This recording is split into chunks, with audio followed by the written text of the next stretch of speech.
விகடம் அகல விகடம்.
வருகை தந்திருக்கும் பெரியோர்களுக்கும் தாய்மார்களுக்கும் சகோதர சகோதரிகளுக்கும் உங்கள் ராஷ்டிரி வழங்கும் அகடவிட படக்குழு சார்பாக உங்களை வருக வருக என வரவேற்று எங்கள் பணிவு கலந்த வணக்கத்தை தெரிவித்துக் கொள்கிறோம்.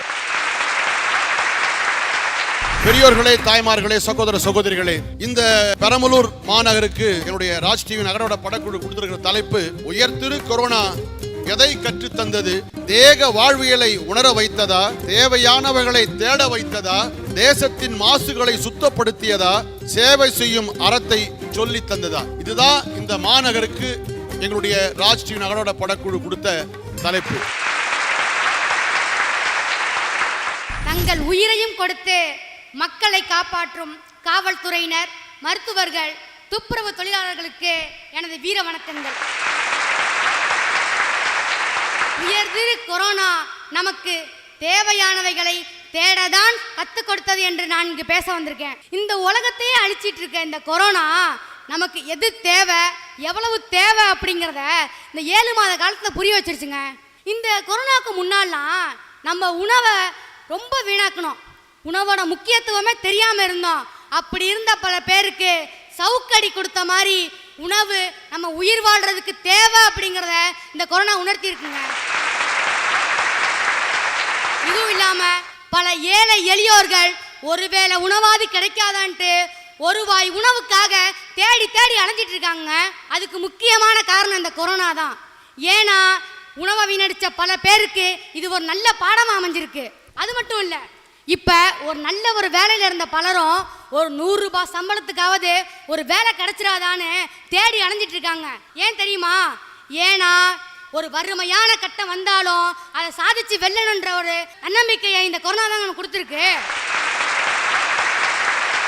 தன்னம்பிக்கை கொடுத்துருக்கு இந்த கொரோனா. ஆமாங்க. உனக்கு என்ன தன்னம்பிக்கை கொடுத்துருக்குடா? எனக்கு வந்து ஒரு பாடத்தை கற்றுக் கொடுத்துருக்குங்க. உனக்கு ஒரு பாடம் கற்றுக் கொடுத்துருக்கு. Very good. எல்லாரையும் தான் உடறாது, எல்லாரையும் உடறாது. ரைட், பேசு. என்னன்னா முன்னாடிலாம் எங்களுக்கு ஒரு வீட்டில் ஒரு சின்ன இருமல்னா கூட உடனே ஆஸ்பத்திரி போயிடுவோம். ஆனால் இப்போ ஒரு காய்ச்சல்னா கூட வீட்டிலேயே இருந்து சித்த மருத்துவம், பாட்டி வைத்தியம்னு பார்த்துக்கிறோம். அப்படின்னா இந்த கொரோனா நமக்கு எதை கற்றுக் கொடுத்துருக்குங்க? Very good, very good. பாரம்பரிய மரபுகளையும் பாரம்பரிய மருத்துவங்களையும் நம்ம கலாச்சார பழக்க வழக்கத்தையும் கற்றுக் கொடுத்துருக்குங்க. ஆமாவா இல்லையா? கண்டிப்பா கண்டிப்பா. ஏன்னு கேட்டா, நீ வீட்டில் இருமுனா, லேசா தும்புனா, காய்ச்சல் வந்து ஆஸ்பத்திரிக்கு போனா உன்னை அமுக்கி அப்படியே சேர்த்து ஒரு கவுண்டிங் போட்டுருவாங்க.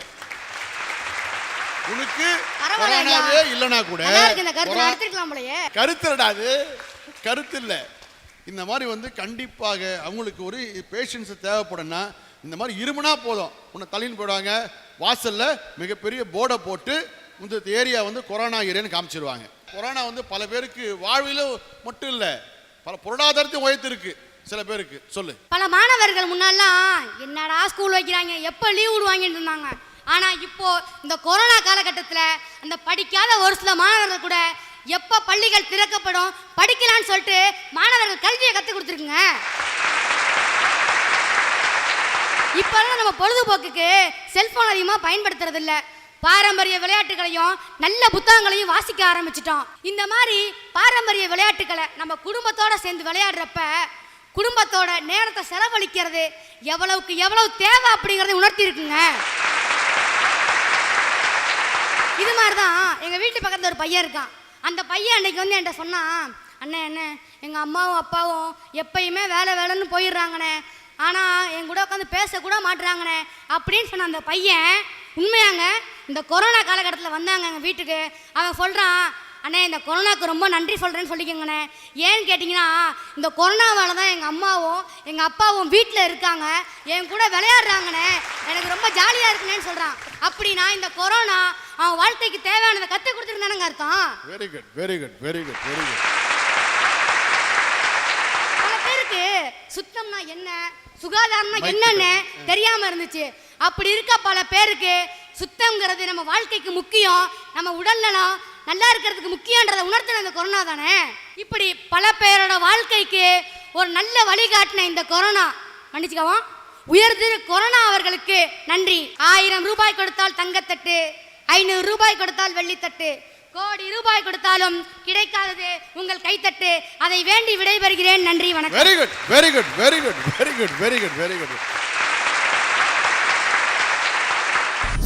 சார் சொல்லுங்க. மாண்புமிகு மதிப்புக்குரிய மரியாதைக்குரிய உயர்திரு கொரோனா நமக்கு என்ன கற்று தந்தது, இந்த சமுதாயத்திற்கு தங்களுக்கு இந்த தேசத்திற்கு என்ன சொல்லி தந்தது, அதன் மூலமாக என்னெல்லாம் மாற்றம் ஏற்பட்டது, உங்க அமைப்பின் மூலமா என்னெல்லாம் உங்களுக்கு நெகிழ்வு நடந்தது என்பதை நீங்க பதிவு பண்ணணும். இது போன்ற ஒரு அருமையான வாய்ப்பை கொடுத்த ராஜ் டிவிக்கும் ராஜ் டிவியினுடைய இயக்குனருக்கும் எங்களுடைய மதிப்பிற்கும் மரியாதைக்கும் உரிய மக்கள் அரசன் அறம் மக்கள் நல சங்கத்தினுடைய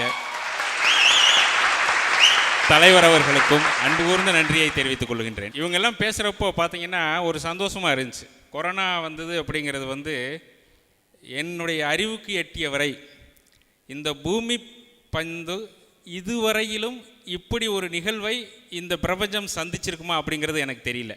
ஏன்னா உலகத்தவே அப்படியே அடக்கி போட்ட ஒரு விஷயம் இருக்குது அப்படின்னா ஒரு சிறிய வைரஸ் மூலமாக இந்த உலகம் பூராமே அடங்கி போனது அப்படிங்கிறது இந்த சமாச்சாரத்தில் தான் நடந்திருக்குது. கொரோனா அப்படிங்கிறது ஒன்று வரலை அப்படின்னு சொல்லி சொன்னோம்னா உலகத்தில் எங்கேயோ மனிதன் போய்கிட்டே இருந்தான். பூமி நினச்சது உலகத்தில் நம்ம எவ்வளவோ கொடுத்துருக்கோம், மனுஷனுக்கு எவ்வளோ கொடுத்துருக்குறோம், நிறைய வளங்கள் கொடுத்துருக்குறோம், நிறைய நீர்நிலைகள் கொடுத்துருக்குறோம், கடலை படைச்சிருக்கிறோம், காற்றை படைச்சிருக்கிறோம், வானத்தை படைச்சிருக்கிறோம், பூமியை படைச்சிருக்கிறோம், எத்தனையும் படைச்சிருக்கிறோம். அத்தனையுமே இந்த மனிதர்களுக்காக படைத்தோம். அவங்க நல்லா இருக்கணுங்கிறக்காக காட்டை படைத்தோம், எல்லாத்தையுமே படைத்தோம். காட்டை அழித்து மனுஷன் நாட்டை ஆக்குனா, எல்லாத்தையும் பண்ணினா, எல்லாத்தையும் பண்ணிவிட்டு இவனுக்கு தேவையான எல்லா விஷயங்களையுமே கொடுத்தோம். எல்லாத்தையும் கொடுத்ததுக்கப்புறமா தன்னுடைய அழிவுக்கு தானே தேடிக்கொள்ளக்கூடிய அத்தனை வாய்ப்புகளையும் அவனே தேடிக்கிட்டான், அவனே படைச்சிக்கிட்டான், எல்லாமே செஞ்சுக்கிட்டு இருக்கிறான். இவ்வளவையும் தாங்கி கொண்டு நான் பூமியாக சுற்றி கொண்டே இருக்கின்றனே, நான் சிறிது காலம் ஓய்வு எடுக்க வேண்டும் என்பதற்காக, இந்த பிரபஞ்சத்தையே ஓய்வு எடுப்பதற்காக, ரொம்ப நாள் ஓய்வு கொடுத்ததுக்காக அந்த பூமியே வந்து தன்னைத்தானே ஓய்வு எடுத்துக் கொள்வதற்கான நேரமாக இயற்கை தன்னை சமநிலைப்படுத்தி கொள்வதற்காக ஏற்பட்ட ஒரு இயற்கையின் விளைவு தான் இந்த கொரோனா அப்படிங்கிறது தான் நான் நினச்சிக்கிட்டு இருக்கிற ஒரு விஷயம். மனிதன் எதை நோக்கி ஓடிக்கொண்டிருக்கிறான் அப்படின்னா தன்னுடைய தேவைகளுக்காகவும் தன்னுடைய எல்லா விஷயங்களுக்காகவும் ஓடிக்கிட்டே இருக்கான். குழந்தைய பார்க்க முடியல, தன்னுடைய வீட்டில் சந்தோஷமாக இருக்க முடியல, மனைவி மக்களோட சந்தோஷமாக இருக்க முடியல, எதையுமே சந்தோஷமாக இல்லாத சூழ்நிலையில் அத்தனையுமே புரட்டி போட்டு எல்லாத்தையும் வீட்டில் ஒன்று கூட வச்சது இந்த கொரோனா தான். கொரோனா காலத்தில் நிறைய பேர் உதவுனாங்க. ஆனால் எங்களுடைய அறம் மக்கள் நல சங்கம், நான் சார்ந்திருக்கிற அந்த சங்கத்தில் இருக்கிறதுக்கு நான் ரொம்ப பெருமைப்படுறேன். நான் அதில் மாநில அமைப்பு செயலாளர் இருக்கேன் அப்படிங்கிறதுல எனக்கு ரொம்ப பெருமை. மாநில அமைப்பு செயலாளர் நான் இருக்கேன். என்னுடைய மதிப்பிற்குரிய தலைவர் இருக்கார் பாருங்க, அறம் மக்கள் நல சங்க தலைவர். அவரை மாதிரி ஒரு மனுஷன் இந்த சூழ்நிலையில் சேவை பண்ணுறதுக்கு யாருமே இருந்திருக்க மாட்டாங்க. கொஞ்சம் நெஞ்ச விஷயங்கள் இல்லை, நிறைய பண்ணியிருக்கோம். கொரோனா வந்த உடனேயுமே லாக்டவுன் ஆக போகுது. நான் நம்முடைய மாநில நிர்வாகிகள் மதிப்பிற்குரிய தலைவர் அவர்களோட காரில் போய்கிட்டு இருக்கோம். அலுவலகத்தை தாண்டின உடனேயுமே கார் திரும்புகிற உடனே அவருக்கு தோணுது, ஆட்டோக்காரவங்களாம் இருக்காங்க. சாதாரணமாகவே ஆட்டோக்காரவங்களுக்கு வந்து இப்போ வியாபாரம் கம்மி. அவங்களுடைய அந்த சூழ்நிலையில் என்ன சொல்கிறாரு, சார் ஆட்டோக்காரவங்களாம் இப்போ கொரோனா லாக்டவுன் பண்ணிட்டாங்கன்னா என்ன பண்ணுவாங்க, அவங்களாம் ரொம்ப கஷ்டத்தில் இருப்பாங்களே, அப்போ அவங்களுக்கு ஏதாவது ஒன்று பண்ணணுமே அப்படின்னாரு. பண்ணுவோம் சார் அப்படின்னு சொன்னேன். பண்ணுவோம் சொன்ன உடனேயுமே என்ன பண்ணார், ஆட்டோக்காரங்களுக்கு எல்லாத்துக்குமே உடனே மக்கள் அரசன் எதை நினைச்சாலும் அதை சரியாக செய்யக்கூடியவர் அவர் தான். உடனே எல்லாத்துக்கும் கூப்பிட்டு வச்சு இன்றைக்கே கொடுக்கணும் அப்படின்ட்டு அலுவலகத்துக்கு எல்லா ஆட்டோக்காரங்களையும் வர சொன்னார். அப்போ அந்த ஆட்டோக்காரங்களை வர சொல்கிறப்போ ஒரு 50 ஆட்டோக்காரங்களுக்கு கொடுக்கலான்னு நாங்கள் நினச்சிக்கிட்டு இருந்தோம். எப்படியோ தகவல் தெரிஞ்சு போச்சு. திருச்சியில் இருக்கவங்க எல்லாருமே வந்துட்டாங்க. எல்லோரும் வந்த உடனேமே என்ன பண்ணார், எல்லா ஆட்டோக்காரங்களுக்கும் எத்தனை பேர் வந்தாங்களோ சார், நாங்கள் கூட சார்கிட்ட சொன்னோம், சார் ஒரு 100 பேர் தான் வந்திருப்பாங்க போல தெரியுது அப்படின்னு சொல்லிட்டு. இல்லைங்க, பக்கத்தில் இருந்த இன்னொருத்தர் சொன்னார் 300 பேர் 400 பேருக்கு மேலே வந்துட்டாங்க ஆட்டோக்காரங்க அப்படின்னு. உடனே அத்தனை பேருக்கும் கொடுங்க அப்படின்ட்டார். அத்தனை பேருக்கும் கொடுங்கன்னா என்னென்ன கொடுத்தோம், ஒரு மாதத்துக்கு தேவையான மளிகை பொருட்கள், அரிசி, அது இதுன்னு என்னென்ன தேவையோ அத்தனையுமே கொடுக்கணும் அப்படின்ட்டு தோணுச்சு. அந்த சூழ்நிலையில் ஆட்டோக்காரங்களுக்கு கொடுத்தது மட்டும் இல்லை, அரசு மருத்துவமனைகளுக்கு உதவி, மருத்துவமனைக்கு வெளியில் நோயாளிகளுக்கு உணவு கிடைக்கல. நோயாளிகளுக்கு உணவு கிடைக்கலன்ற உடனே அந்த நோயாளிகளுக்கு உணவு கொடுக்கணுமே அப்படிங்கிறதுக்காக தன்னுடைய வீட்டிலேயே வைத்து சமையல் செய்து நிறைய பேருக்கு ஒரு நாளைக்கு குறைந்தபட்சம் 5000 பேருக்கு மேலே சமையல் பண்ணி அது கொடுத்ததனுடைய ஒரு விளைவு இருக்கு பாருங்க. அது மாதிரி ஒரு மகத்தான சேவை எங்கேயுமே பார்க்க முடியாது. இந்த சேவையை சம்பள ஆள் வச்சு கூட கொடுக்கல. என்ன செஞ்சார், மக்கள் அரசன் அவர்களுடைய தாயார், அவர்களுடைய சகோதரிகள், அவர்களுடைய சகோதரியின் கணவர்கள், இவர்களை வைத்து சமையல் செய்து ஒரு நாளைக்கு 5000 பேருக்கு சாப்பாட்டை காரில் சுமந்துட்டு போய் தானே வீட்டில் இருந்து சுமந்துட்டு போய் அந்த சாப்பாட்டை மதிப்புக்குரிய தலைவர் அவர்களே நிறைய பேருக்கு சாலை ஓரத்தில் இருக்கிறவங்களுக்கு கொடுத்தாங்க அப்படின்னு சொல்லி சொன்னோம்னா இதை விட ஒரு பெரிய சாதனை எதுவுமே இருக்க முடியாது. ஏன்னா பசித்த நேரத்தில் ஒரு மனிதனுக்கு உணவு கொடுக்கணும்னா அது பசியை பற்றி தெரிந்தவராக இருந்தால் மட்டுமே பிறருடைய பசிகளை பற்றி தெரிந்து கொள்ள முடியும். அதனுடைய விளைவு தான் அப்படிலாம் கொடுக்க தோணுச்சு. இது மட்டும் இல்லை, அரசு மருத்துவமனைகளுக்கோ நிறைய தொண்டு நிறுவனங்களுக்கு சானிடைசர்ஸு, மாஸ்க், அதுன்னு எல்லாமே அந்த நேரத்தில் ஏகப்பட்டது கொடுத்தோம். எல்லாம் கொடுத்ததுக்கப்புறமா முத்தாய்ப்பான ஒரு விஷயம் நடந்துச்சு. என்ன பண்ணோம், திடீர்னு சார் மாநில நிர்வாகிகளெல்லாம் கூப்பிட்டு வச்சு பேசுகிறாங்க, சார் அரசாங்கத்துக்கு நம்ம ஏதாவது ஒன்று பண்ணணும் அப்படின்னு சொல்லிவிட்டு. அப்போ நாங்கள் கூட சொன்னோம் 50 லட்ச ரூபா கொடுக்கணுன்ட்டு முடிவெடுத்தார் அரசாங்கத்துக்கு. 50 லட்ச ரூபா கொடுக்கணும் அப்படின்னு சொல்லி சொன்னோன்னே நாங்கள்லாம் சொன்னோம், சார் 50 லட்ச ரூபா கொடுக்குறோம், நேரடியாக போய் முதலமைச்சரை பார்த்து கொடுத்துருவோமே அப்படின்னு சொல்லி சொன்னோம். அதுக்கு மக்கள் அரசுன்னு சொன்னாங்க, நேரம் பார்த்து முதலமைச்சரை பார்த்து கொடுப்பதற்கான நேரமோ காலமோ இது கிடையாது, இது அவசர காலம். இந்த காலத்தில் முதலமைச்சர் நேரத்தை வாங்கி அவருக்கு கொடுப்பதற்கு பதிலாக நாம் தமிழ்நாடு அரசிற்கு சேவை செய்வதாக இருக்கட்டும், இங்கே இருக்கக்கூடிய திருச்சியில் இருக்கக்கூடிய கலெக்டரவே பார்த்து கொடுப்போம் அப்படின்னு சொல்லிட்டு முழுமையாக 50 லட்சம் ரூபாயை ஒரு அமைப்பு கொடுத்துருக்குது அப்படின்னு அறம் மக்கள் நலச்சங்கம். Very good very good sir, very good. அந்த கொரோனா டைமில் இதை பெருமையாக சொல்லிக்க விரும்புகிறோம். நாங்கள் அந்த கொரோனா டைமில் மாநில நிர்வாகிகளாம் சரி இருந்தாலும் மக்கள் தலைவராக இருந்தாலும் சரி, எங்களுடைய அறம் மக்கள் நலச்சங்க தலைவர் என்ன பண்ணார் அப்படின்னு கேட்டிங்கன்னா, உணவுப் பொட்டலங்கள் எல்லாத்தையுமே காரில் ஏற்றிக்குவார். காரில் ஏற்றிக்கிட்டு தண்ணி பாட்டிலும் காரில் இருக்கும். போகிற வழியிலேயே யாராவது பசியில் இருப்பாங்க அப்படின்னா இறங்கி அங்கே கொடுத்துட்டு போயிடுவார். இந்த அறம் மக்கள் நலச்சங்கம் தமிழ்நாடு முழுக்கவே இல்லை, மும்பையில் செஞ்சுருக்கிறோம், ஆந்திராவில் செஞ்சுருக்கிறோம், கேரளாவில் செஞ்சுருக்கிறோம், எல்லா மாநிலங்கள்லையுமே அந்த மக்களுக்கு பசியை தீர்த்திருக்கிறோம் அப்படிங்கிறது பெரிய. Very good very good sir.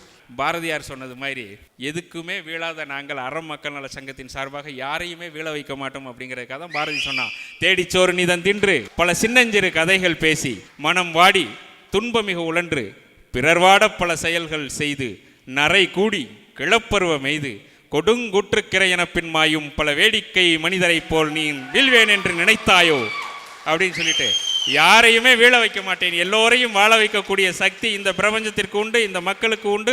எல்லோரும் சேர்ந்து எழுந்தால் இந்த நாட்டை மிகவும் சுபிட்சமாக மாற்றலாம். அப்படி சுபிட்சமாக மாற்றக்கூடிய பட்சத்தில் எங்களுடைய அறம் மக்கள் நலச்சங்கம் மிகப்பெரிய பங்களிப்பை அளிக்கும். இது மட்டுமே இல்லை, எங்களுடைய மக்கள் அரசன் பிக்சர்ஸ் மூலமாகவே சம்சாரம் அது மின்சாரம் 2 அதை இயக்கக்கூடிய பாக்கியமும் அவருக்கு கிடைச்சிருக்குது அப்படிங்கிறது இங்க பெருமைப்படக்கூடிய விஷயம். விஷயம். மக்கள் அரசன் அமைப்பை சேர்ந்த எல்லாரும் இருக்கிறீங்க. கண்டிப்பாக மக்கள் அரசன் பிக்சர்ஸ் நிறுவனத்திற்கு மிகப்பெரிய பெயரையும் புகழையும் நல்ல வருமானத்தையும் தேடி கொடுக்கிற படமா சம்சாரம் அது மின்சாரம் பார்ட் 2 இருக்குங்கிற நான் சத்தியமா சொல்றேன். ஏன்னா அது ஆல் கிளாஸ் நிறைவு பண்ணக்கூடிய அருமையான கதையை என்னுடைய மறைந்த விசு அவர்கள்கிட்ட கொடுத்துட்டு போயிருக்காரு. அதை தான் ராஜா சார் அவர்கள் படமாக எடுக்கிறாரு, அதை அமைப்புக்காக எடுக்கிறாரு. மிகப்பெரிய வெற்றி படமாக அமைய போகிறேன் என்பதை மீண்டும் பதிவு செய்ய ஆசைப்படுகிறேன். மூத்த மொழி தலை சிறந்த எம்மொழியாம் தமிழ் மொழியை வணங்கி மகிழ்கிறேன். இயந்திர உலகில் பம்பரமாய் சுற்றி கொண்டிருந்த நம்மை சடன் பிரேக் போட்டு நிற்க வைத்த பெருமை கொரோனாவுக்கு மட்டும்தாங்க இருக்கு.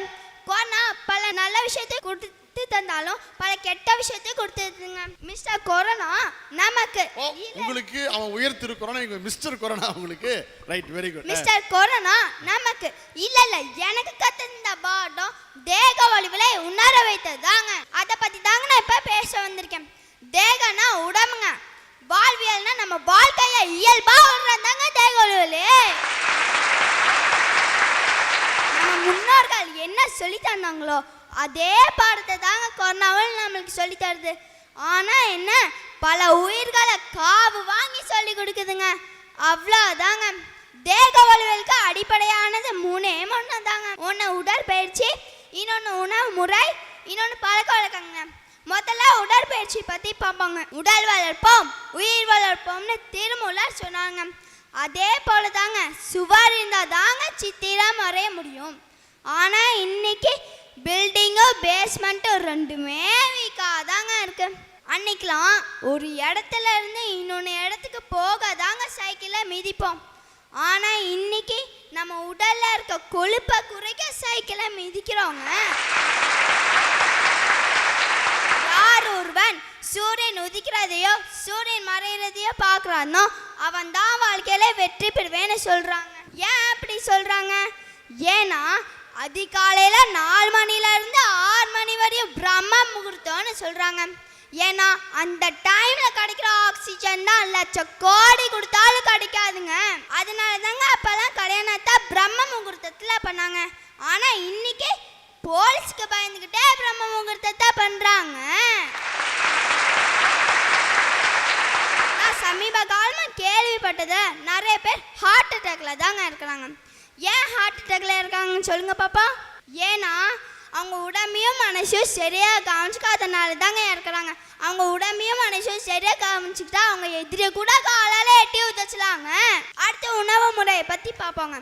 தண்ணி சோறு சாப்பிட்டு செஞ்சுரி அடித்த நம்ம முன்னோர்கள் எங்க பீஸா பர்கர் பாஸ்தா நூடுல்ஸ் சாப்பிட்டு 40-50லே கிளீன் போல்டான நம்ம எங்காங்க? 5 பெட்டியில அதோட ருசி இருக்கும்.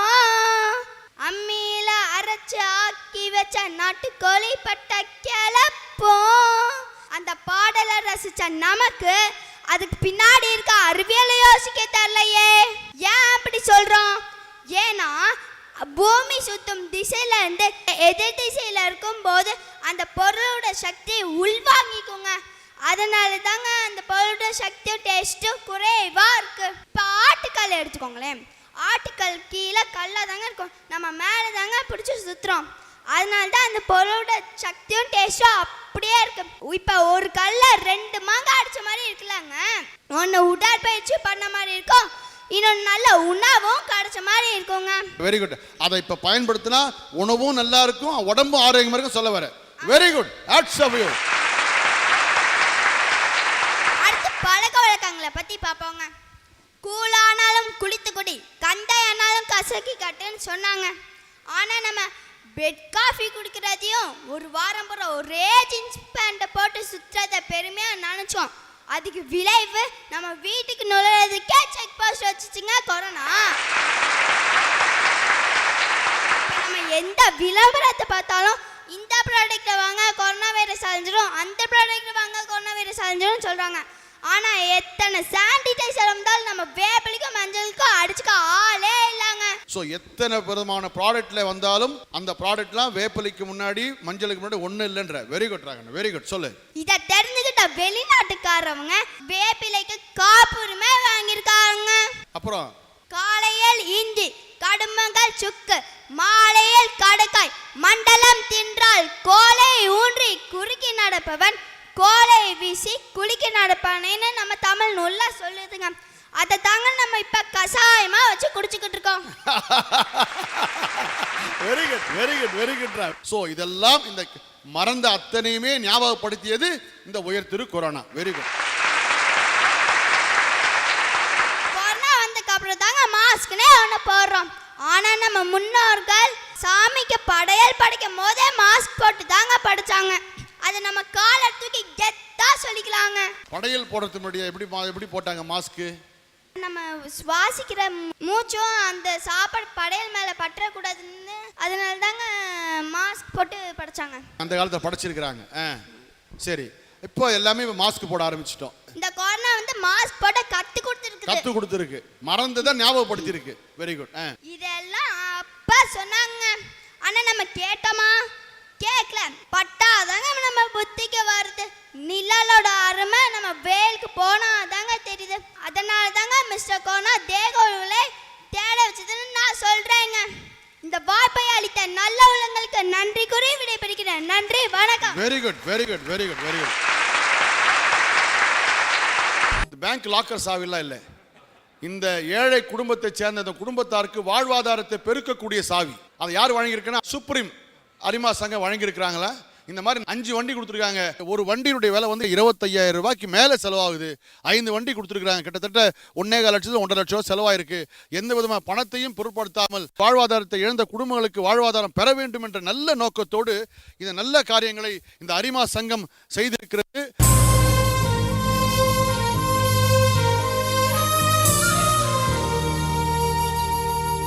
எங்களுடைய ராஜ்டிவி அகடோட நிகழ்ச்சிக்கு அதிகமான நிகழ்ச்சிகள் செய்து கொடுத்தது தமிழ்நாடு முழுக்க இருக்கிற அரிமா சங்கங்கள் என்றதை மீண்டும் பெருமையோடு சொல்லிக்கொள்ள நான் கடமைப்பட்டிருக்கிறேன். இந்த அகடோட நிகழ்ச்சி 20 வருஷமா நடக்குதுன்னா காரணம் என்ன தெரியுமா? இந்த மாதிரி தர்ம காரியங்களை கேட்டு வாங்கி கொடுப்பதால் மட்டும்தான் எங்களுடைய நிகழ்ச்சி 20 வருட காலமாக இந்திய தொலைக்காட்சி வரலாற்றிலேயே இந்த டாக் ஷோ மட்டும்தான் 20 வருஷமா நடந்துட்டு இருக்கின்றது.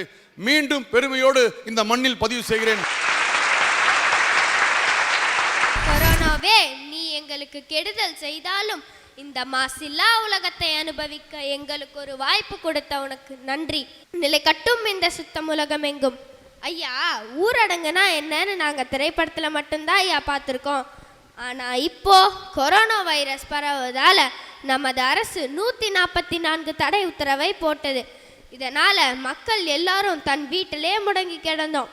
தனிநபர் சுத்தத்தில் தொடங்கி வீடு சுத்தம், ஊர் சுத்தம், நாடு சுத்தம் என உலகமே சுத்தமாகியது. தொழிற்சாலைகள், வாகனங்கள், நிறுவனங்கள் அனைத்தும் நிறுத்தப்பட்டு காற்றும் நீரும் மாசடையும் நிலை குறைந்துள்ளது. ரைட், ஓகேம்மா.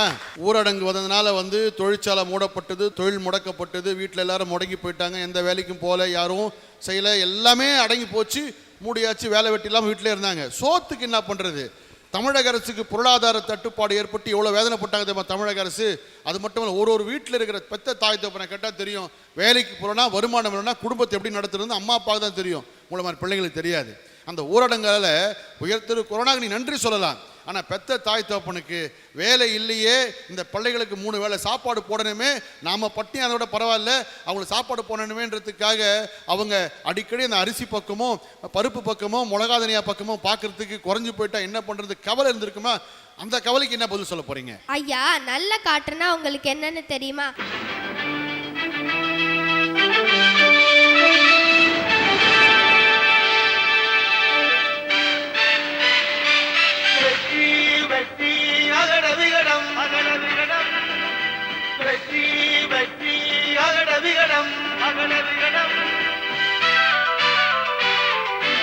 என்றும் சந்தோஷம்